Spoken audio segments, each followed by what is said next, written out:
Welcome to the Deadpan Soufflé. This week, Doctor Strangelove is sporting a zany new coiffure, the kind of zany coiffure I think you would typically associate with an unconventional, reclusive academic who's been cast out of polite society. I am nothing if not devoted to my craft, ladies and gentlemen. Welcome to the Deadpan Soufflé. I don't know if I've said that already. If I have, then welcome to the Deadpan Soufflé once more. If I haven't, then just disregard the above once more. This is a podcast. This is a podcast, but it's not just any podcast. It is a podcast dedicated to the downcast, the outcast, and if you are a struggling thespian, the uncast. Or as I like to call it, the triumviratis tristis. Yes, you got it in one, the doleful trinity. Fortunately, my prodigious girth of character is effortlessly able to expand and encompass in its tripartite entirety this doleful trinity, and thereby test the tensile strength of your connection, and determine just how broad your band truly is, whether it can withstand the broadness of my cast, my broadcast, the broadness thereof, or whether your fiber optics will succumb to the ever expanding sphere of my influence and rend, let's say, the WWW sized shorts, surfing shorts that you don to doomscroll. Yes, we are a podcast, and therefore we are in the business of casting pod. In fact, we cast pod with such zeal around here that I often have to remind myself that I'm not, in fact, a censorious assembly of dolphins with access to more pot shards than they know what to do with. Yea, verily, I am a bottle-nosed archon. I am a bottlenose archon who casts pods, dolphin pods, casts out dolphin pods, ostracizes dolphin pods with such alarming regularity and cheerful readiness that you'd be justified in asking whether I was perversely incentivized to ostracize by dint of the shares that I hold in the Polity's largest ostraca plant or something. My name's Dr. Strangelove. You probably already know that already, but you also probably know that is just a nickname.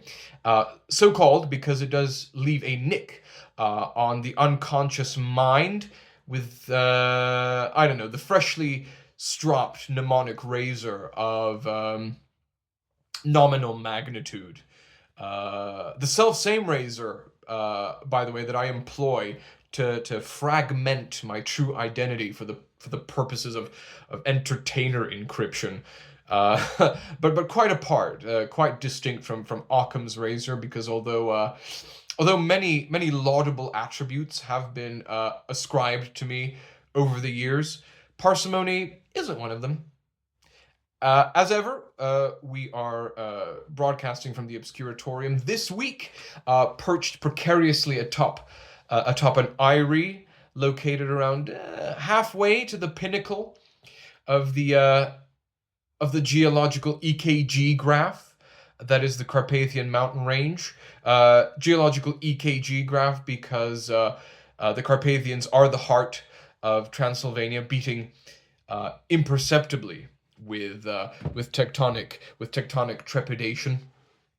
Yes, another day draws to a close, and the sun sinks like a burst erythrocyte in a hemoglobin heaven, thus bringing about the bruised sky of twilight, the contused sky of almost night, if you will. We're here in Transylvania this week because we are on the trail of my erstwhile German governess, whose buxom Bavarian bosom brought us all into a state of Teutonic tumescence in the previous in the previous chapter of the Deadpan Soufflé. Rumor has it that she's been descried floating almost, levitating, drifting amongst the mist-clad hornbeams of the sylvan vastness, the sylvan thoroughfare, whence Transylvania derives its name, like the restless spirit of an unavenged dendrochronologist. Since we abandoned the tapering eminence of that one mountain after which Montana is named. That joke's never going to get old. that one mountain after which Montana is named. Gilbert, poor Gilbert, the Obscuratorium's resident haruspex and groundskeeper has been nightly plagued by eldritch visions. So we've been tipped off. We've been tipped off as to the whereabouts of my quondam governess. Much in the same way that Agamemnon was tipped off at the start of the Iliad. Poor Gilbert. Yes, he has had some restless night and some febrile dreams, I tell you. In these visions, and you're going to have to really exert yourself to keep up, because Gilbert's visions are extremely elaborate. He's been visited by a sort of succubus with a serried smile, a mouth teeming with fangs and knife-like dentition, and she stands over Gilbert's prostrate frame, frozen in fear, and begins to lean in. Apparently, with the intention of exsanguinating the poor fellow, but as she does so, as she opens her maw, it morphs into the mouth of a cave with stalactites and stalagmites of enamel, and Gilbert falls into this cave, and he falls down the rocky gullet of this cave, as it were, and his precipitous descent is suddenly arrested by an occlusion, and he's just stuck there for a while, and quite afraid. And suddenly, the occlusion begins to push him down through a sort of shall we say, petric peristalsis. But just before Gilbert takes an irremediable plunge into the darkling dyspepsia of this of the digestive tract of this cave woman apparition, demon creature succubus thing, a belch of bats, so to speak, suddenly bears him aloft, and takes him up into the sky and deposits him in a mountaintop tarn.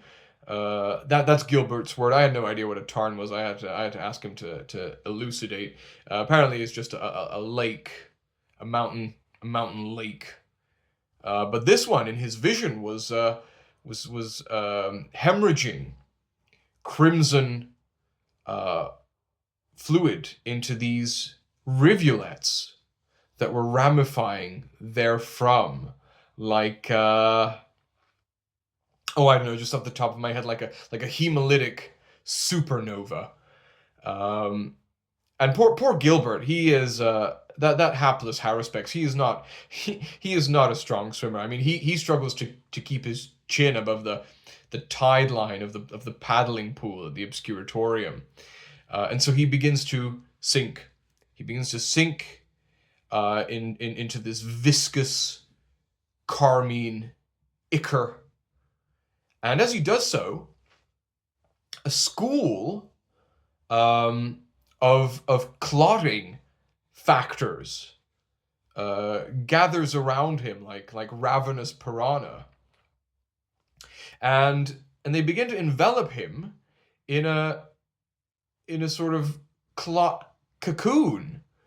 And he continues to sink, and he continues to sink, growing ever more thrombus-like by the minute. And just before he hits clot bottom, so to speak, he's sucked up, he's taken up into the proboscis of an Anopheles mosquito that has alighted at the tarn in order to quench its thrombic thirst, shall we say, its overwhelming desire for clot compote.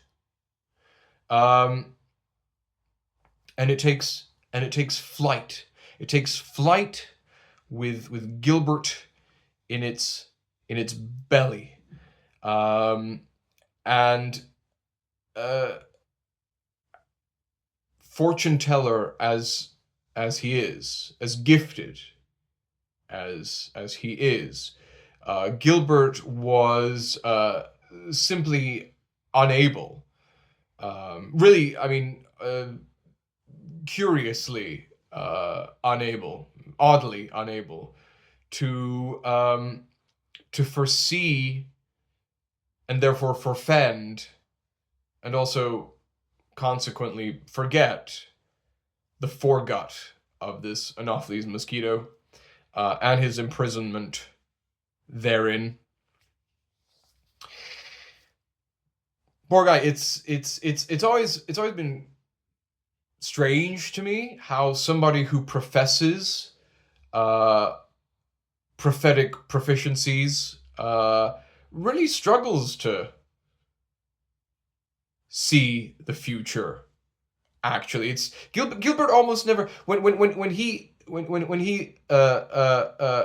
strikes, when he ambushes an unsuspecting ungulate in order to eviscerate it and divine the future from its viscera. He can never really tell you what's going to happen. It's more like he's reminiscing about what has already happened. And so his prophesying skills, I think, have some way to go yet. But anyway, in this vision, he's borne aloft like a sort of Jonah in the belly of a winged whale. This clotted clairvoyant is regurgitated before he even knows what's happening. He's barely spent a minute or two in the Anopheles mosquito's foregut, and suddenly he's being regurgitated before the austere, august, awesome Austrian presence of my former governess. I mean, I know I said that she was German, but she has Viennese parentage, so it's, and also for the purposes of alliteration, it was nice. It was Austrian, awesome, august, awesome, awe-inspiring, you know. He's being unceremoniously regurgitated before her, and she looks down at him with no small semblance of pity, and she speaks. And what she What she says will make your blood run cold. But that'll have to wait until next time, because I've decided that this is going to be a two-parter. So we're gonna close with some jokes, as usual. These jokes are more like observations, really, than jokes per se. But here we go. If, as John Donne posited, the face is a map, then age has well and truly begun to redraw the county lines. The fourth parallel has slipped below the equator, if you know what I mean. My jowls are migrating south faster than the aurora borealis. Talk about a fallen countenance, ladies and gentlemen. That's more of a musing, really. That's amusing as opposed to amusing.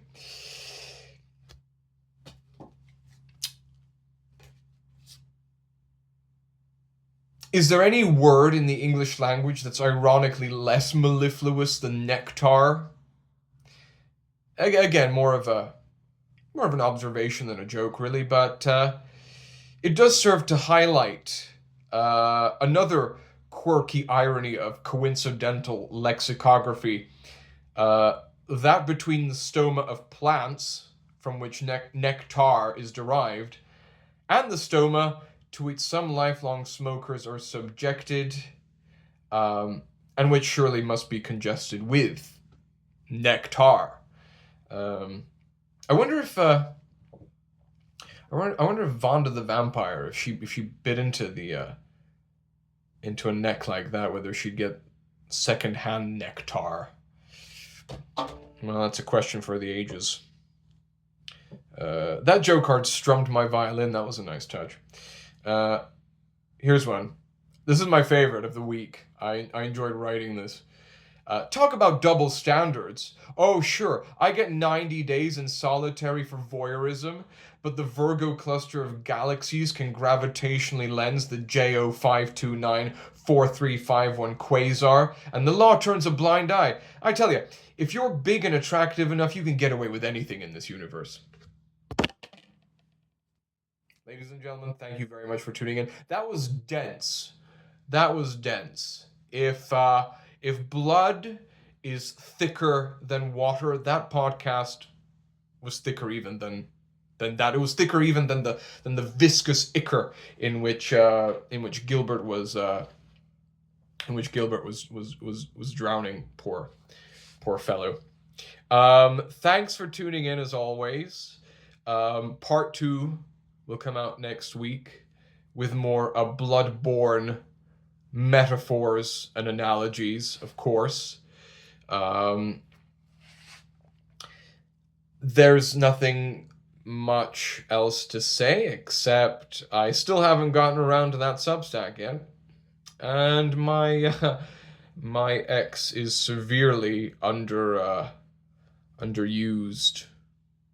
I have to rectify both of those omissions at some point, and I shall when I no longer have a life. But thank you so much again for tuning in. Of course, it's been real. Give us a like. I mean, even if you don't like, just give us a like. Because it's a nice thing to do. It's polite. It's proper. It's gallant. And look after yourselves in the meantime, in the interval, because you don't want to miss part 2. Let me tell you. I mean, I know you don't want to miss any of my episodes because the material is non-pareil. Best podcast on the internet, severely underrated. So lift me up, as Moby once exhorted. Thanks again, and see you next week.